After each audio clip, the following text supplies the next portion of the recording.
afternoon, ladies and gentlemen. This is Matthew with the 2-minute drill. Let's get right into it.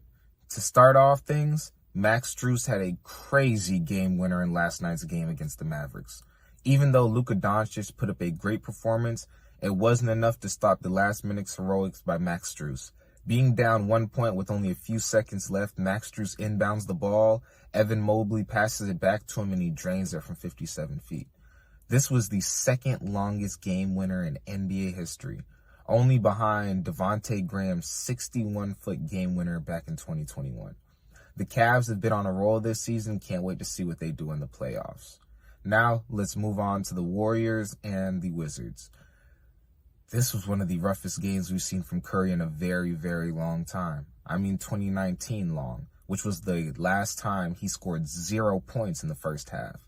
Luckily for them, though, having a veteran like Chris Paul come back after missing about 20 or so games was able to steady the ship in a victory over the Wizards. I love to see Chris Paul in this veteran role coming off the bench because I do think that's where he's able to add really great value at this point in his career. Now we're going to talk about the Anthony Edwards dilemma. Anthony Edwards went out before halftime with an ankle injury. However, he came out right after halftime and proceeded to give the Spurs buckets. He dropped 34 and had everybody in amazement. I'm not saying it was the same performance, but it was a la Paul Pierce in the wheelchair. We never thought Ant was going to come back in this game, let alone the way that he did. He was on the floor for a while. And to finish off, Reed Shepherd of Kentucky Wildcats go crazy.